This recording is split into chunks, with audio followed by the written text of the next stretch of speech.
Left jab, uppercut, leave you laid out on the floor. Try to duck and roll, hit and miss, now you counting stars. Should've practiced more, should've hit the mask, get out there more. Man, that you're the best. You gotta show me, son, actions over words, baby boy, is you real or what? Talking way too much, world come. Back sports, talking way too much, world come. Back sports, talking way too much, world come. Back sports,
What's good, everyone? WCS on deck. What's good? Salute. My fault. An emergency. My fault. Let me let you listen to some audio right quick.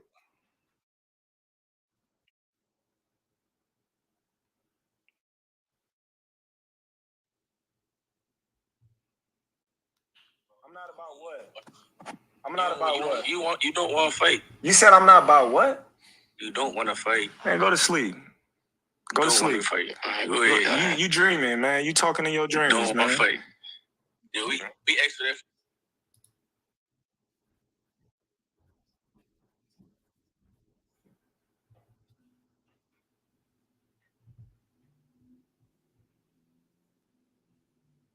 Catch up. I'm talking about before that. He not about it. We already know he not about what he's talking about. I'm not about what? I'm not about what? You don't want to fight. You said I'm not about what? You don't want to fight. Man, go to sleep. Go to Don't want sleep. to fight. All right, go ahead. You dreaming, man. You talking in your dreams, Don't man. want to fight. Yeah, we asked for that. So let me get some things straight about this situation. No, hey John, appreciate you, but I had somebody call me with a mercy. My fault. My fault. I had to take care of something right quick. Hold on.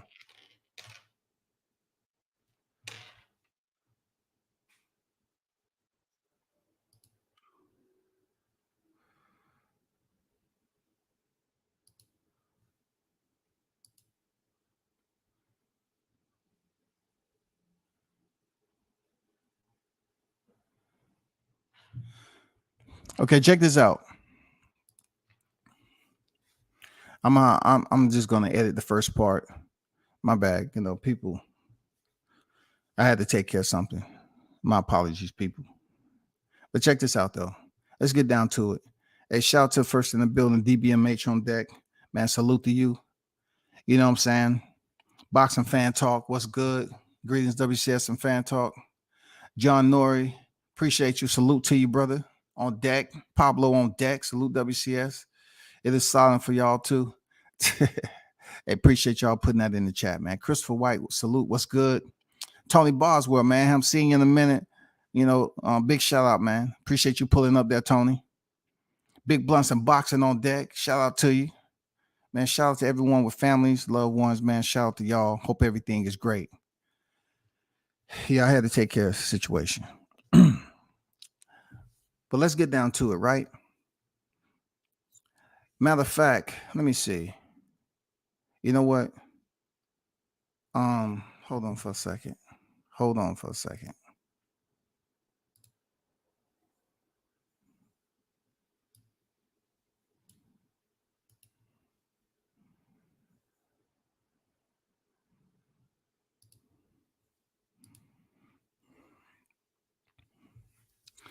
So I'll just bookmarking where I actually started. Okay. So check this out. Looking at the thumbnail, I'm gonna piece this together, right? It's not gonna take a long time. I'm just gonna piece together and kind of bring it to this weekend with both fighters. With Roman Villa, you know, his opponent, Rashidi Ellis, is what pretty much catapulted his name to where it's at. Like people say, oh, I was impressed with the way he pressured Rashidi Ellis. Rashidi Ellis was undefeated, from my understanding, if I'm correct. I believe Rashidi Ellis was undefeated. Let me double check that.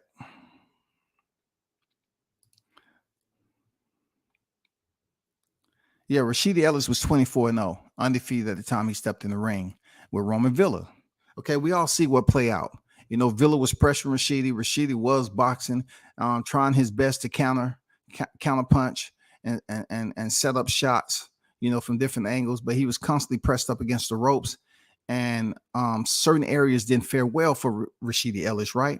So, you know, he ended up losing the fight. You know, but it's not like he punked out and he didn't want to fight no more. It's just Villa, the Colombian fighter, he gave it to him. He gave him all the smoke that he wanted, right? Okay. In the meanwhile, right? In the meanwhile, we had Jaron Ennis, fighting Karen Chukhadzhian. And these was one of those fights where they was expecting him going in there fighting for the IBF interim title to go in there and show up and show out. This what it was about. He didn't set the place on fire. You know what I'm saying? It kind of stunk up the place just a little bit. And fighters go through these areas where they're not always going to perform at the highest level just because the consumers want them to. It's easy for the consumers to enter the building, find their seats and everything, get comfortable and go to the concessions and come back and just enjoy the entertainment. But fighters, they have to go through the whole series of pre-fight preparation, whether it be warming up or the mental preparation and getting themselves zoned in for the fight. And he went out there and he being Jaron Ennis, and he stepped in the ring with a guy who was game to basically be a part of the four corner Tour de France. You know what I'm saying? He became Lance Armstrong, and he was peddling his way over from post to post, and he was boxing, and he was just giving different looks. He wasn't really putting in that much work, but Jaron Ennis wasn't doing enough either in directing traffic and being the crossing guard in that fight. He couldn't stop the movement of Karen Chukhadzhian, and kind of made him look bad because he just seems like he abandoned everything. He just didn't have a plan on how to cut off the ring, on how to shut this guy's movement down. And this is a guy that's highly touted to be the next best great at welterweight, right? He's a rising star. He has 30 professional wins right now. You know what I'm saying? That 30th win came off Karen Chukhadzhian. Now let's get down to the core of it. All right. Let's get to the core and understanding of what's extremely important.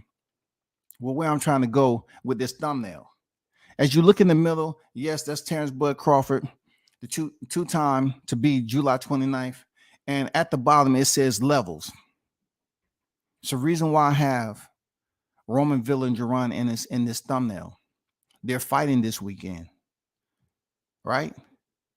The performance that Villa gave against Rashidi Ellis moved him into position to fight Jaron Ennis this Saturday, okay? People are curious. Now, we've been known for quite some time that this fight was on deck, but not too many people was talking about it. Not only that, it's almost like both of these fighters are trying to gain recognition in the sport. Villa is 30 years old. He's really trying to make every fight count. And Jaron Ennis is 26 years old. He's definitely trying to get the first championship, you know what I'm saying, super title at welterweight. And I'm pretty sure Villa is trying to do the same thing. If he can go up here and get another unexpected win, it only elevates him that much higher once Bud Crawford and Errol Spence leave the division to be in the hunt for a championship himself. And this is going to be a 12-round fight. We've seen that Villa had that engine. We know that Jaron has an engine. Let's just see who has the better cardio between the two. And also you have to include how the damage, how the activity is going to affect both fighters round for round as the fight go on. And we know right now, Jaron Ennis is the interim IBF title holder. We know that to be a fact.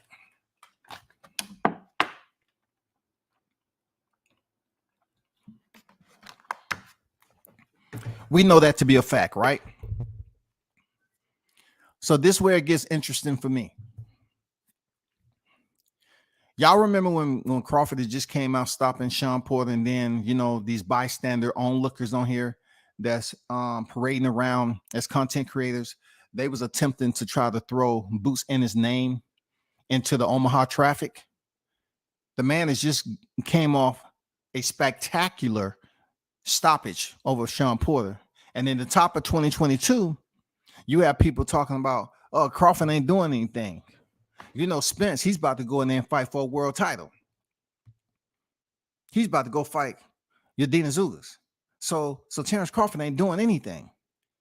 And they said, oh, he can fight Boots. They were sitting up here trying to act like they were remote managers. You know what I'm saying? They was volunteer managers and advisors in a situation where they help was not requested and it was not needed. But they wanted to put their information in there and act like they can arrange fights and make some shit happen. So all this time, Crawford hadn't even fully finished celebrating his victory over his good friend Sean Porter, and they trying to throw him in there with a guy to the status of Jaron Ennis, right? So I'm saying to myself, okay, I'm looking at Jaron Ennis' record, and I'm saying to myself, if you crack the book open, and you're talking about straight up the index, right? You crack it open, and you're looking at chapters. Crawford's book is definitely going to get your attention right off the bat because he's accomplished more in his body of work. And then you look at Ennis, yeah, you can look at the quantity of fights that he has, but the index is going to be very limited because he really haven't accomplished anything in his career. He's just been fighting and building up his record, just like the economy, high inflation. He's inflated his record up to this point, right? So the chapters in the index are going to be different in both of these guys. It's going to be different. Not only did that happen at the beginning of 2022, but when it got down to the point of negotiations happening between Crawford and Spence, Crawford once again became the talking point because they just can't let the man name rest. He's waiting for Errol Spence to get out the ring with Yadina Sugas so we can start these negotiations for Undisputed. In the process of being in an active negotiation, once the proposal and term sheet came over and everything else, Crawford was accused of another layer in which they say he was negotiating in bad faith because he was in contact with BLK Prime. I often, assess the situation. I say, man, that's a heavy payload to deal with. When you're trying to do something that's beneficial to your career, you're making command decisions, but you have the instigators that's out here creating false lies and narratives about you, and they're not getting a penny, nor are they on the payroll of Omaha. You know what I'm saying? Team Crawford, they're not on the payroll. So this man is trying to basically, he's active in negotiations with Spence. In the process, there was communication with BLK Prime somehow or another. I don't know the timeline, but he absolutely said that he was primarily focused on Spence. Those negotiations fell apart as we know it, and he went to BLK Prime. Now, this where Jaron Ennis comes in again. And I truly believe it was clout chasing, man. It's two words that only attaches itself, which is the correct label, and clout chasing. Crawford is about to fight a guy who's in the ranking system just like Jaron Ennis. He may not have a popular name for everybody to latch on to, but Crawford does have the popular name. Listen to where I'm at with it, right? Crawford has the popular name. Coming in sport at OA, he has the name. He's accomplished. He's built up the chest plate. He has the medals and badges and shit. He's did what he's supposed to do, right? Still, it's very difficult for people to accept what he's done because they're busy up here trying to play the favoritism role and be disingenuous and be malicious about not recognizing what Crawford's been able to accomplish in his career. So now you get, he could have fought Jaron Ennis. Like, this is after he goes in there and beats Avanesian. A fight where it was in his backyard, in his hometown. He get to have a fight in his hometown to defend his title prior to rejoining negotiations for Undisputed in the welterweight division. He was able to give the hometown community a fight in his backyard like he's done several times before. After he goes in there and stop, rumor mills start to circulate that once again, Jaron Ennis is supposed to be a part of the equation. Terence Crawford, who gets no respect now. I wouldn't say no respect 100%. I'm saying no respect from those who should be recognizing him for what he's been able to accomplish, right? After all that he's been able to do, there's still questions. They refuse to dot the I's and they absolutely don't want to cross the T's. Real talk. Somehow, some way, people are saying that he could have fought Jaron Ennis instead of Avanesian. This is just another layer that Crawford has to deal with. This is just another layer, y'all. First, they was blaming him for the negotiations falling out. Then they blamed him for negotiating in bad faith with talking to BLK Prime. And then Jaron Ennis' name come up. And they was trying to say that Crawford could have fought him. He ducked him. He don't want to fight him, this, and this. And all these execs was on the phone, and they could have made the fight. This is a cumulative freaking firestorm, an unnecessary cloud of precipitation that's placed over the head of Crawford, all from these haters. So Jaron Ennis is in the equation once again, as if they were trying to fight Crawford. Now, we have found out that that's not necessarily true. Virgil Ortiz, at least he had the gall, you know what I'm saying, the courage to say that his team said, we're not ready. We're not going to fight Crawford. We're not ready. We're not ready, right? And the situation that he has going on right now could have been a factor in that. Then you talk about Jaron Ennis, right? His name keeps floating around. His name keeps floating around like an air bubble. We're trying to find out what's the deal. It comes down to the paperwork. He was in the rankings before he fought for the IBF title. He was in the rankings. He chose to relocate, abandon the WBO, and go the IBF route. Now, if he wouldn't have did that and he would have stayed the WBO route, then it would have made this live a lot easier for me to give him credit and say, yeah, he really trying to fight Terence Crawford. And I'm going to tie it into this weekend.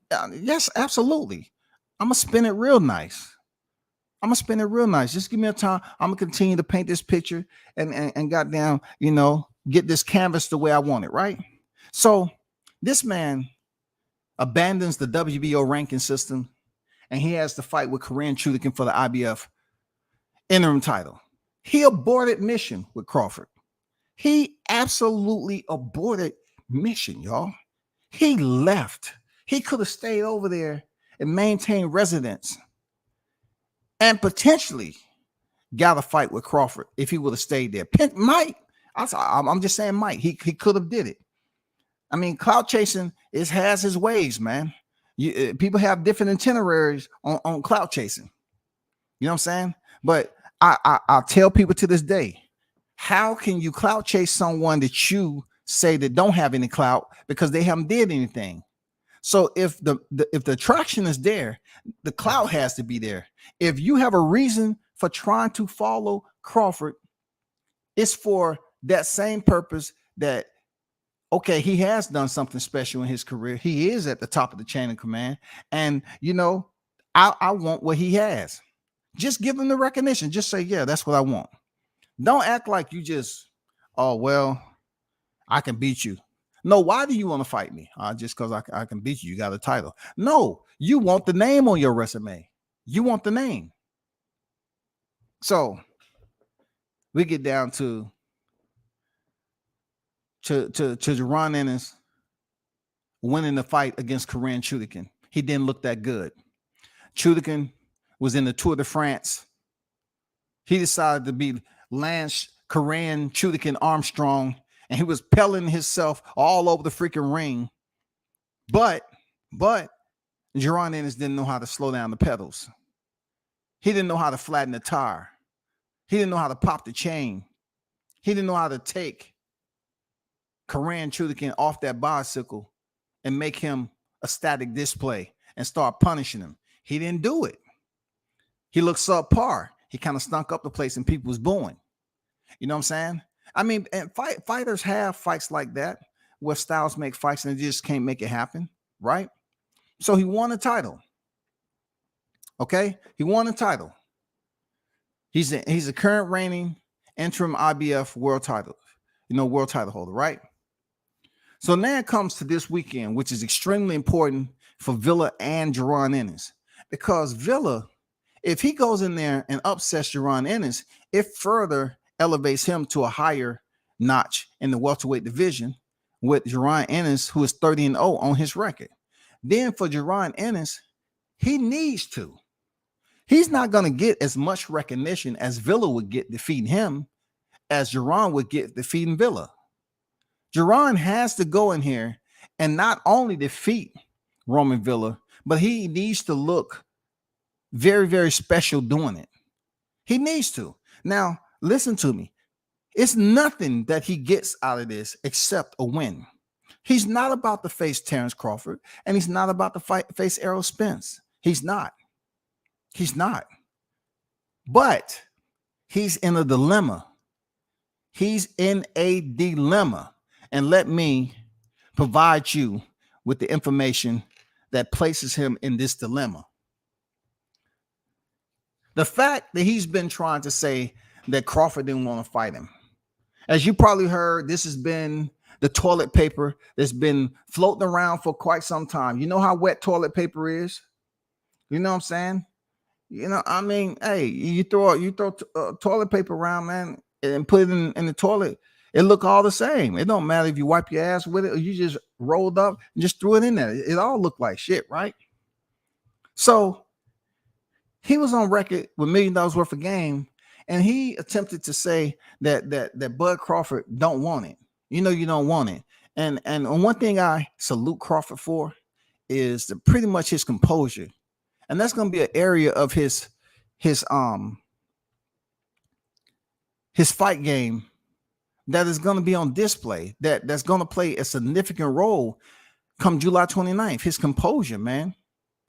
Very, very good composure. So Jaron Ennis say, you don't want it. You don't want it. He say, you don't want what? Crawford's like, you don't want what? I mean, I don't want what? He said, man, we've been trying to fight you. We've been trying to fight you. We've been trying to fight. When? So Crawford's trying to understand where was this dude coming from with this? Once again, Ennis is in the conversation pretending this is the guy who's in the IBF because he selectively purchased a ticket to take that runway instead of the WBO runway because he knew that WBO runway was way more difficult. Plus, it was less hardware in the WBO rankings, right? And then he felt that what's happened to Errol Spence up to this point, he felt he had a better chance than going in there with Terence Bud Crawford. Everything has a scheme of maneuver. So Jaron Ennis is on $1 million worth of game trying to tell Crawford that Crawford didn't want to fight him. He said, hey, I've been trying to fight you. You don't want to fight me. I've been trying to fight you. You don't want to fight me. So Crawford is like, listen to this dude talk this shit. And he's like, what do you mean? When did you want? When were you trying to fight me? And Ennis said 2018. And Crawford said, stop it. Cut it. If y'all believe that, you're a fool. If you believe that, you're a fool. He pretty much put it out there. He said, man, you're sleepy. Go back to sleep. Go back to sleep. You say you've been trying to fight me since 2018. So now you have Jaron Ennis, who is basically, it was foolish of him to do that, first of all. It was foolish of him to let Wallow them call him up. And he probably been in the gym that day. He wasn't in the right frame of mind. It's almost like listening to Spence when he was inebriated and said he started boxing in 2015. Just the mere fact that he said that he'd been trying to fight Crawford in 2018. Maybe he misspoke. You know what I'm saying? Maybe he was in a nightmare. You know what I'm saying? Maybe there was a nightmare that he was dealing with when he was asleep. Maybe instinctively, you know what I'm saying? His intuition, something something was scaring him. I don't know if maybe he was having a dream about actually being the one to step in the ring with Terence Crawford in Omaha in December 10th, and he picking up his first L. Maybe there was a moment like that when we can say that he was feeling some type of way, like, whew, cold sweat. But this man said he was facing Crawford. He wanted to fight Crawford since 2018. So right here, right now, people are trying to give him the benefit of the doubt because he lost a little bit of fan base after that Karen Chukhadzhian fight. So now he's stepping in here with Roman Villa. You haven't heard a lot of people talking about it.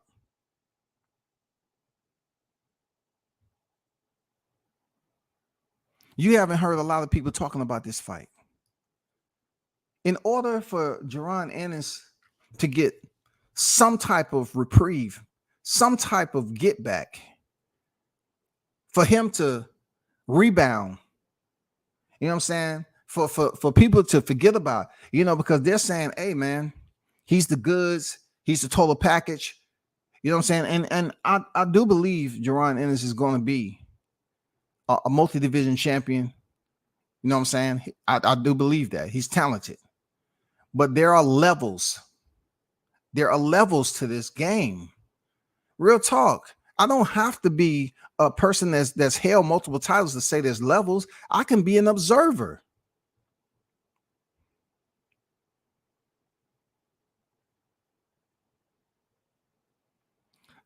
Ennis doesn't bring the attention like his record should. His record say he's 30-0. So he doesn't bring the 30-0 factor. He doesn't bring that attraction. You have people out here rooting for him. Okay, it may be the YTC collective, but as far as the general population of boxing fans, and then you take the outside casuals that can be swayed just off word of mouth, they haven't quite been able to commit yet. They haven't been passed the word. They don't know. This fight with Villa is extremely important for Ennis, because if he doesn't look good, man, like, check this out. This is what happens poorly when it comes to the YTC trying to push fighters off on other fighters. Y'all are saying he's good to go in there and face Crawford, but he struggled in there against Karen Chukhadzhian. He didn't look superior. If he goes in here and don't look superior against Roman Villa, Ennis, you're going to face that somewhat same stigma of criticism for the right reasons. Crawford is facing it for all the wrong reasons, because you have prejudiced black folk that don't want to give this man his credit. You, Jerron, if you don't go in here and basically look superior to Roman Villa, you're going to face the backlash for the right reasons. It's going to be based off your performance. It's going to be based off, okay, yeah, they was hyping you up and they was putting you in that cloud 9 category. They was putting you as the next best fighter. Really, Ennis is in a class of his own right now as far as the names goes. I know you have a Stanthionis up there, but you got the Boots Ennis that's really at 47 right now. Hey, people looking like, okay. Now I'm excluding the champions. Now I'm talking about the up and coming line, the young lions. Virgil Ortiz is probably going to have to move to 154. So if you take the Stanthionis, you take the Cody Crowley, you take, all them other fighters who's just waiting in line, even Blair Cobbs. If you take them and put them in a position where we get a definitive undisputed titleist, which is going to be Terence Crawford, he vacate the titles and move up to 154. Then it allows the next guard, the young guard, the new guard, to move up here. That's where Ennis is at right now. But if you don't look good against Roman Villa this Saturday, it's going to affect you worse than any other criticism you ever heard about Terence Crawford. You have to look at when you all go after somebody like Crawford and he's accomplished, he's earned his body of work. You have to take a snapshot of yourself there, Ennis.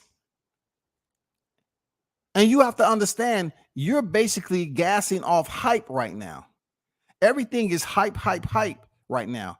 They're still waiting for you. Just imagine how much Crawford has accomplished, and they criticize the shit out of him. So just imagine you go in here and you don't dominate Roman Villa. You have to go in here and dominate this dude, because Crawford is going in here stopping guys in the welterweight division over and over and over again. He's going in there stopping them. So people look at it like, oh man, he ain't fought nobody. Okay, so now it's time for you to go ahead and make an opponent that doesn't supposed to be on your level. You need to go in here and dominate him and get him up out of there like Crawford does his opposition. From Jeff Horn to David Avanesian. If they don't supposed to be in there with you, you wipe them.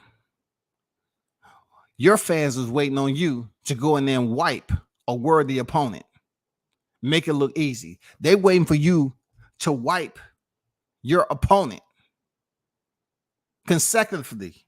Not the Thomas Delorme's, not the Custio Claytons, not the headbutting Van Heerden. We're not speaking about that. No one really knows who Roman Villa is. He already has a loss. Everybody Terence Crawford fought at welterweight division isn't undefeated. But you have to go in here and dominate this dude, Roman Villa, bro. You got to put Philly back on the map. You have to put Philly back on the map. And it's all this little, this word play, this little back and forth wrangling of trash talking and talking about Crawford didn't want to fight you. Look, Crawford said, I don't want what? This man has basically put to bed every opponent at the welterweight division. You cannot say it's a fluke when he continue. You haven't started yet. You went the distance with a guy that no one knew. No one knew who this guy is. They still don't know who he is. They still don't know. They probably saying right now, well, WCS, I don't think you mentioned his last name correctly. I'm just being honest. You might want to do a little pronunciation on the search engines. You're not mentioning his name correctly. I mean, they probably saying that shit, man, behind my back. That's how they don't know about Chukhadzhian.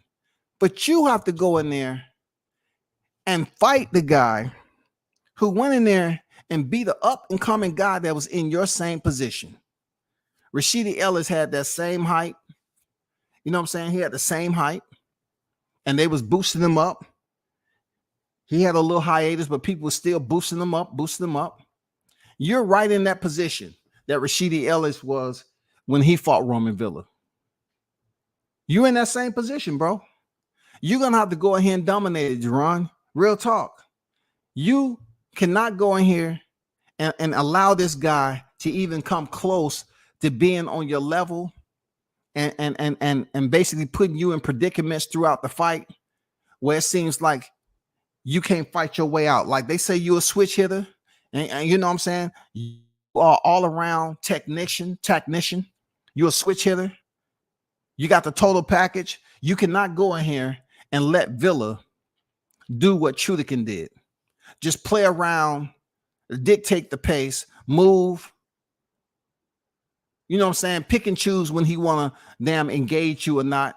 You got to be in charge of all that. Because if you're not there, Ennis, it's hella backlash coming your way. The fact that you keep on chasing Crawford's name as if you're on Crawford's level, bro, you have a huge task in front of you Saturday. You got to go in there and treat this guy like he doesn't supposed to be there. But the bad thing about Villa is riding off the momentum of a legitimate win. He had a legitimate win against Rashidi. It wasn't no fluke. It wasn't no Barroso.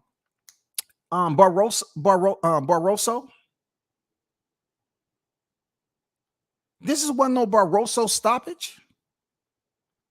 This wasn't no shit like this. This wasn't a Tony Week adventure. This man legitimately went in there and defeated Rashidi Ellis. You have to go in here and defeat Roman Villa. You have to defeat this man in dominating fashion. If you do not complete in dominate fashion there, Ennis,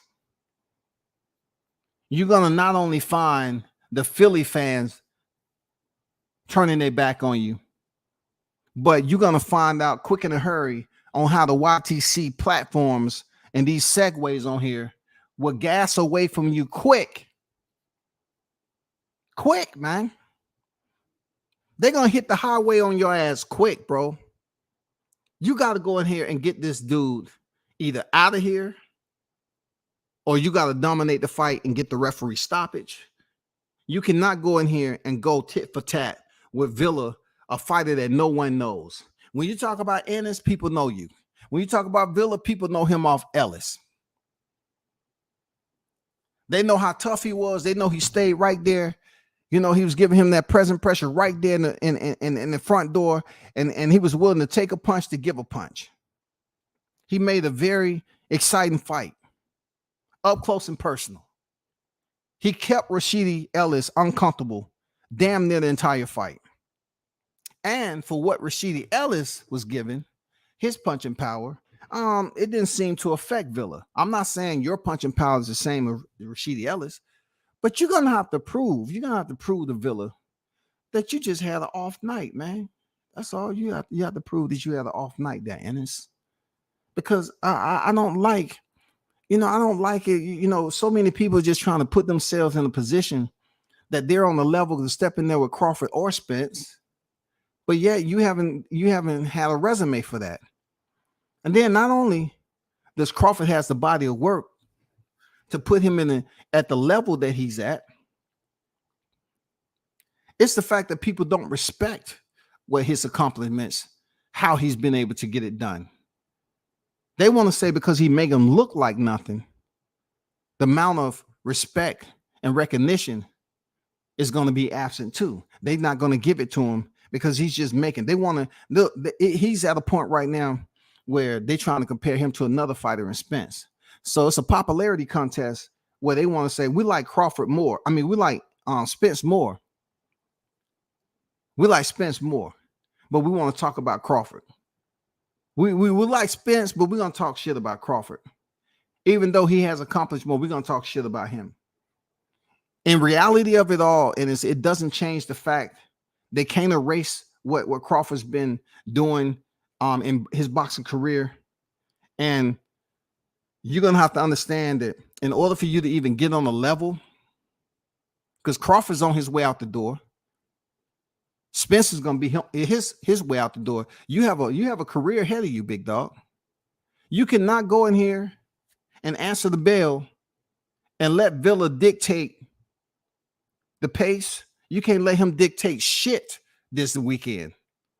If what Crawford is doing is so easy because he's facing subpar opposition, then Roman Villa should be considered a subpar opposition if you want them to believe that you're the next best coming up.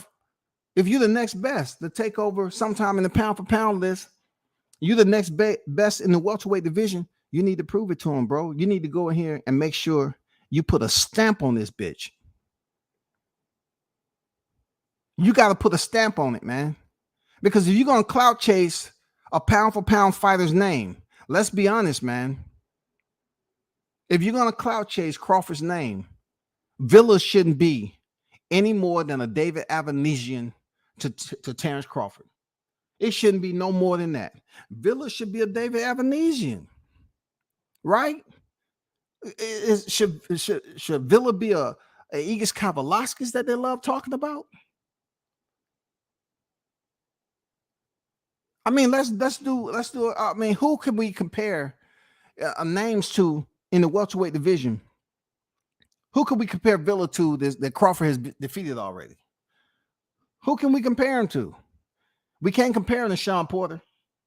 We can't compare him to Kell Brook. So we're talking about higher tier.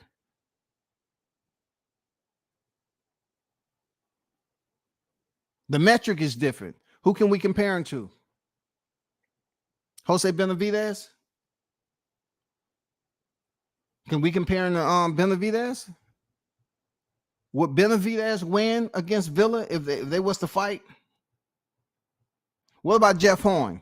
Could Villa go in there against Jeff Horn and beat him when Crawford was on deck? Was Villa ready to step in there with Jeff Horn when Crawford did? Could Villa be considered a potential candidate to go in there and win the WBO title back in 2018? Is it possible? We don't know. So since we don't quite know who can we link up Roman Villa to, and you're clout chasing Terence Crawford, then since you consider yourself to be on the level, you should be able to go in there and disperse of Roman Villa quite easily. You should be able to do it quite easily, man. I'm serious. Y'all gonna stop the cap thinking, you know, Crawford ain't doing anything spectacular in his career. He ain't going out here getting these guys up out of here. I mean, that's not the case. See, you have to understand the attraction that people want to hear when it come to you. It's not there yet, man. You know, it's not there when it's Crawford or Errol Spence. It's not there yet, bro. So I'm gonna be sitting back listening. It's only so much I can say, but I'm gonna be back listening, looking. You know what I'm saying? Listening, looking, listening. I'm curious to know how you perform in there. I'm wishing you nothing but the best. I hope you go in there and dominate this dude, Villa. You know what I'm saying? Because it's been too many times where y'all just say, okay, I've been trying to fight you. Fight Crawford for it. Are you trying to fight Crawford to win? Or you just want to say, oh, I've been trying to fight you? You know what I'm saying? I don't know. I don't know which one it is. Real talk.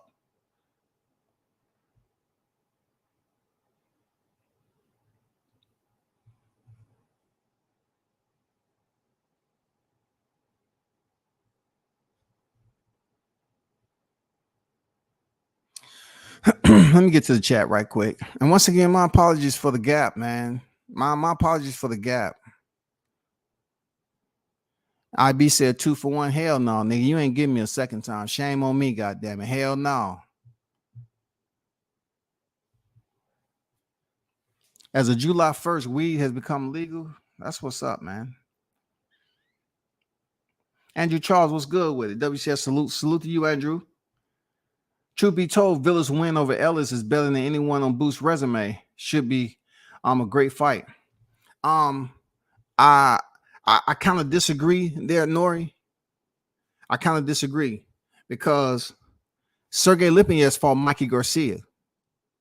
You know what I'm saying? He was a WBA champion, I believe, at 140 pounds. If I have the correct sanctioning body, you know. So, I have to give him credit for fighting Lipinets, who had already had several fights at welterweight at the time, even though he was a former 140 pounder. So I have to accredit him with Sergey Lipinets. I can't accredit him with anybody else. I can't accredit him off Thomas Delorme, Custio Clayton, and Karen. No, I can't do it. But I can give him Sergey Lipinets. You know what I'm saying? Villa win over Ellis. Who can I accredit Ellis? Let me look on his resume right quick. Let me go to Ellis right quick.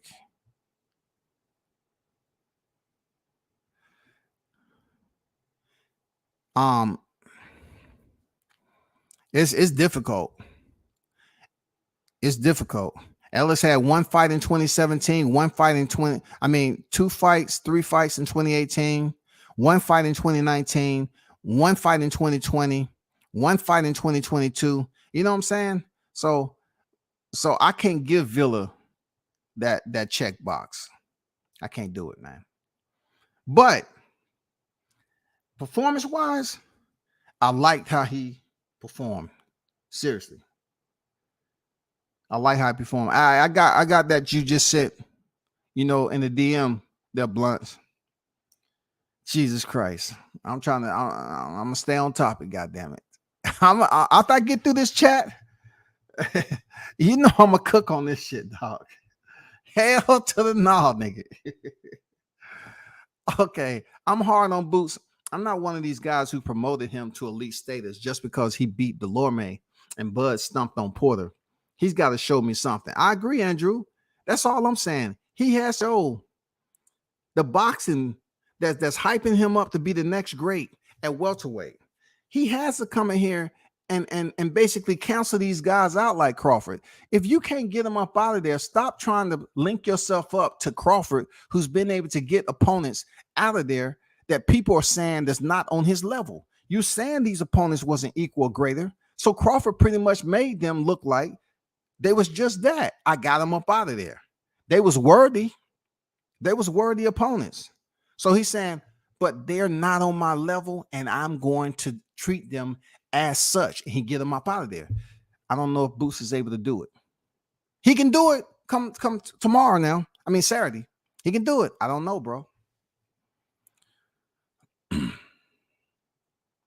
I'm not impressed by Villa's win over Ellis. I think Boots might actually knock Villa out in the first or second round. Well, you said 1 through 6. To be clear, they're blunts. To be clear, you said 1 through 6. To be clear, you said 1 through 6, and I said I disagree with you 329%. I don't think he's knocking out Villa like that. I don't see it, man. You know, the only way, if they're trying to really hype it up, their blunts, is that we get another Tony Weeks. We get a Lawrence Cole. We get another referee intervention. Yeah, that's the only reason I think this happened. If Boots get him hurt or something up against the ropes and he's hurting, and the referee steps in and stops the fight. That's the only way I look at it.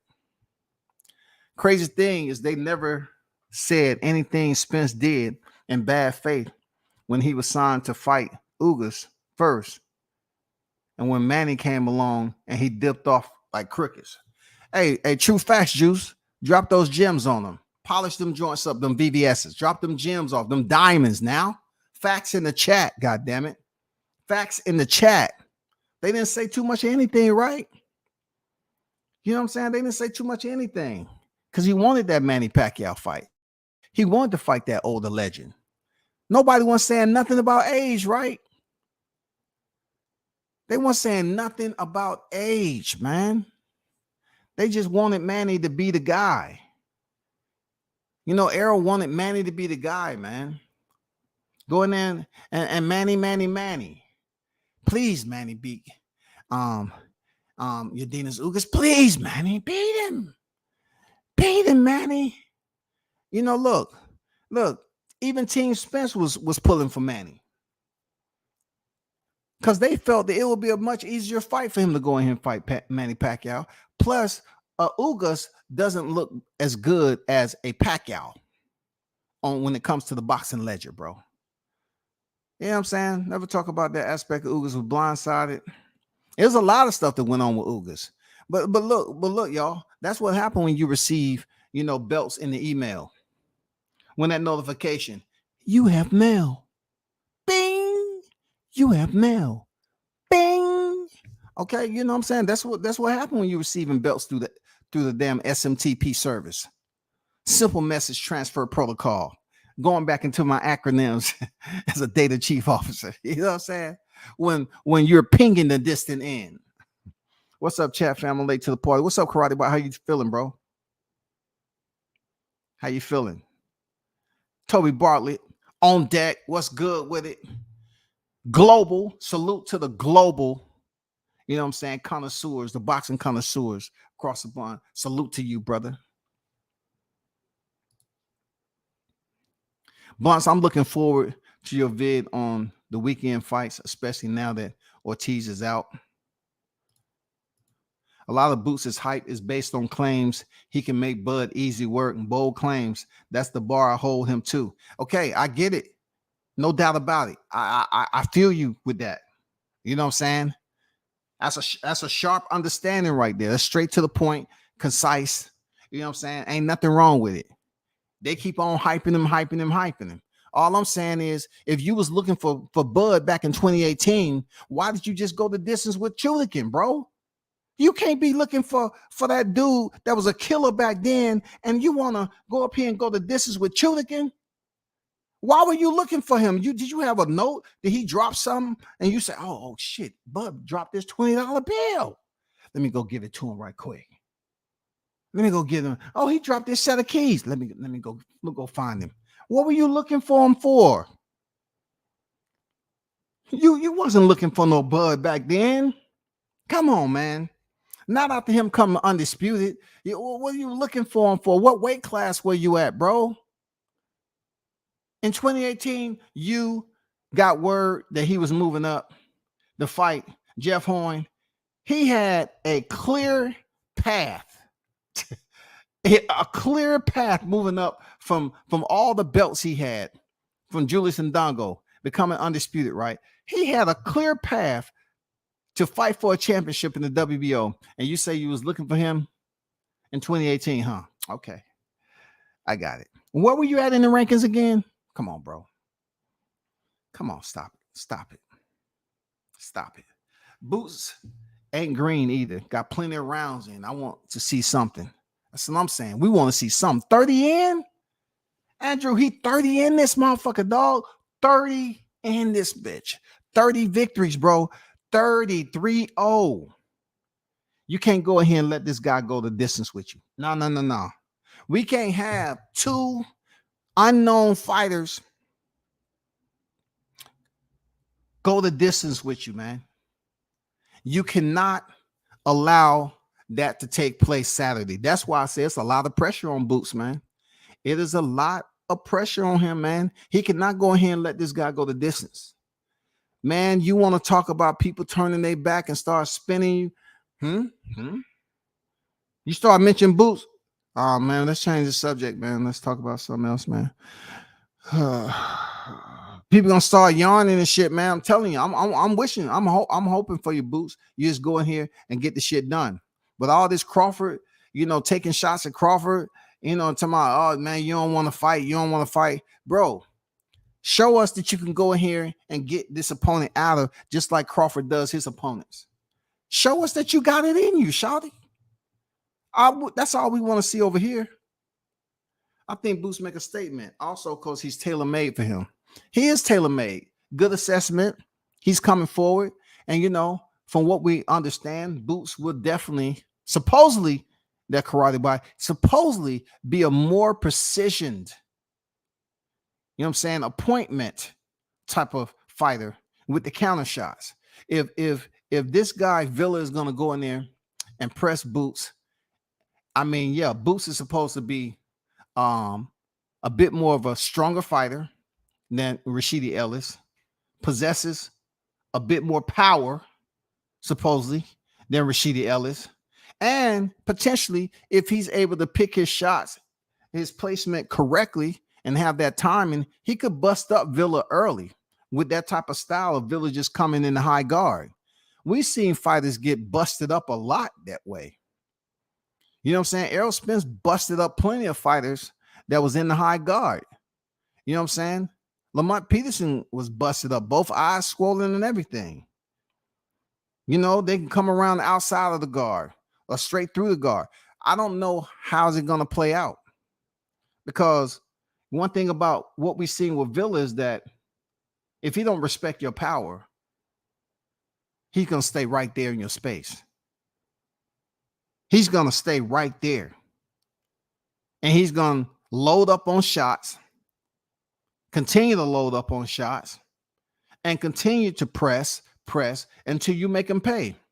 So what I can tell you about Boots is definitely going to be able to go to the body. He should be able to see a lot more than what we've seen with Rashidi Ellis.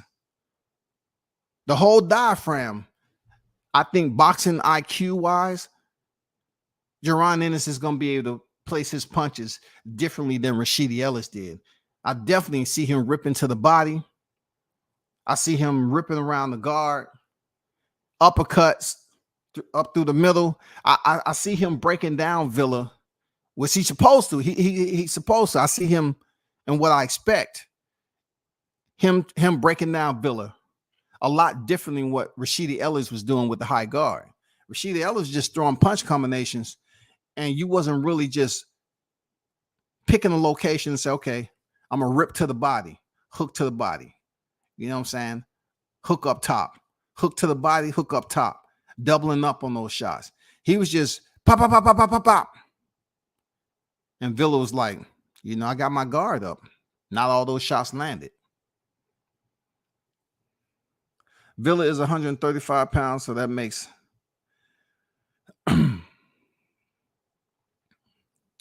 knockdown 305. Salute to you, brother. WCS in the chat. Yo, what it do? What it do? What's good? Nigga was laying on the floor like he was about to play Legos. Oh man, why Boots did not fight fair when he pulled up and shaking my head. Hey man, no more clout chasing, Boots. Your time is this weekend. You know what I'm saying? We got people, you know, Blunt say 1 through 6. I can't see you getting them up out of there that early. I can't see it. But yet it's a great possibility it potentially can happen if you cut them up early. If Villa used the same game plan, like was mentioned earlier, that stylistically Villa coming forward and being standing there on static display, Boot should be able to just pop shot him. But he has to understand that Villa's going to be punching back too. We really don't know if Jaron Ennis has power like that. He went 6 rounds with Lipinets now. We don't know if he has power. Just because he knocked out Custio Clayton and wanted to lay down like he was in a freaking posturepedic motherfucking mattress cell, he didn't come to fight. He just wanted to goddamn get that check and roll. But we'll see what's popping. We'll see what's popping, man. I spent a lot of time on this, for real.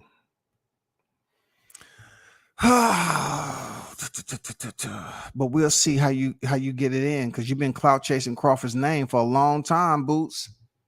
You know what I'm saying? Entire 2022 and shit, man. You say you've been calling him out since 2018, been looking to fight, man. Stop the cap, dude. You need to go in here and with 30 victories and wash. I'm talking about wash and rinse Roman Villa. Get him up out of there. Have him doing the country 2-step. Let him get the Tony Weeks treatment. On to other news. Man, Blunt sent me this video, man. I can't even speak on it in depth with Jaron Ennis. Not after I started late, man. I can't do it, man. I'm gonna have to do this shit tomorrow. Man, he sent me a compilation, man. I told them, like, look, listen, y'all. The hot grease is not, look, I told them don't put no more content out.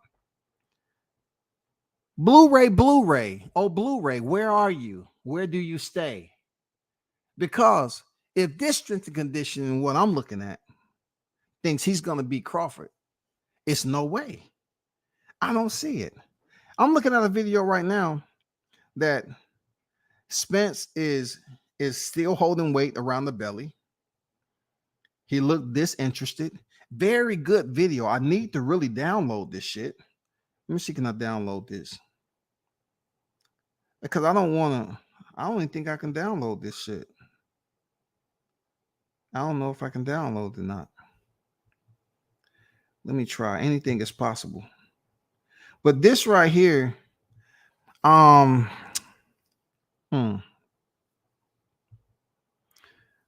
let me slightly touch on what concerns me about this.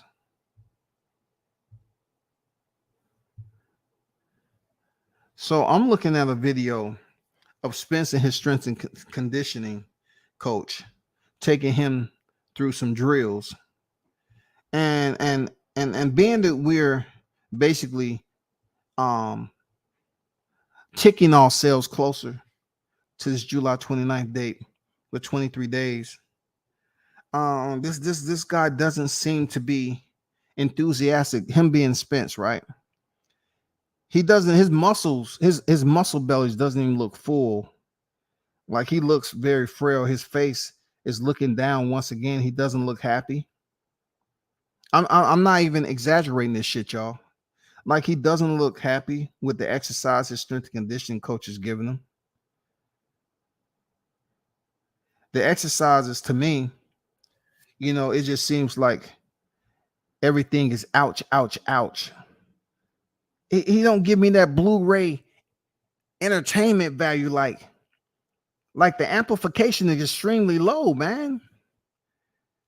Like Spence just don't seem motivated right now, bro. Seriously. He's taking him through exercises that he should know already. And shout out to the guy who's taking pictures, of this. Shout out to him. And his strength and conditioning coach is black. I thought Derek didn't deal with black people too much, because I don't see any black media over there, but his strength and conditioning coach is black and the photographer is black. So kudos to affirmative action by Derek James.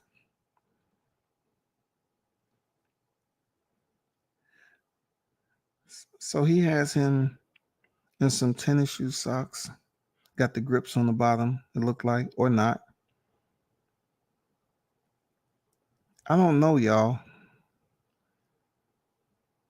I don't know. Spence doesn't look ready, bro. Prove me wrong, man. He don't look ready, man. But I download the video. I'm thinking. Let me check right quick. Let me check. But I'm not going to talk about it on this live stream. I'm going to probably speak about it tomorrow. I'm not going to speak on it today because he doesn't. Jerron Ennis, me adding Errol Spence into this live stream. No, man. No. No, it ain't it. You know what I'm saying? But let me screenshot this picture right quick. Because the hot grease is the stove is never off, especially if it's not July 29th. Let me forward this up right quick. I want y'all to take a peek at something right quick. I want y'all to take a peek at something. And this is what I'm talking about as far as it's 2.5 weeks remaining. And you pretty much get a eye view of where he's at in training camp and how his body structure looks. He's in trouble, man. Dude is in trouble. Real talk. You're in trouble. Seriously, you're in trouble, man. Spencer's in trouble. Seriously. Let me upload this picture.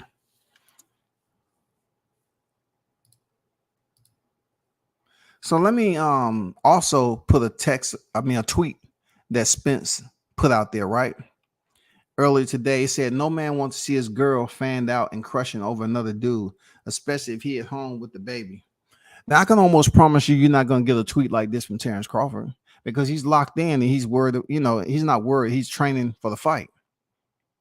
He's training for the fight, period. So this is the pic. And shout out to Big Blunts and Boxing. He just sent it to me.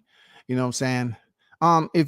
If I had the opportunity, to really put my thumbnail display, I would have circled the midsection once again because Spence looked extremely smaller than he did, but it doesn't look like all this damn Iron Man Marvel comic shit that they was talking about, how he looked all bulky and everything. He's dropping weight. You can tell he's dropping weight. You know what I'm saying? Chest look a lot flatter than usual. Like I said before, when you leave that home cook meal, you got to step over there in Vegas. The seasoning is different. You know what I'm saying? He did not look like this last year around this time. All I'm saying is, I'm not saying this strength and conditioning coach doesn't know what he's doing, but it seems like he's training Spence at a pace that Spence can handle because he's just not there right now. He's not there. This should be full blown. Boom, boom, boom, boom, boom, boom. It should be back and forth. Boom, you know what I'm saying? You should get the Blu-ray vision with this shit. You should be goddamn. It should be radiation coming out of that gym. Like, this dude doesn't look like he every picture he's looking down. Every freaking picture, he's looking down at the ground, man. I can't talk about this too much. Hey, y'all hold it down. That's all I got for now. Appreciate y'all pulling up. We should do this tomorrow. I'm out. Peace.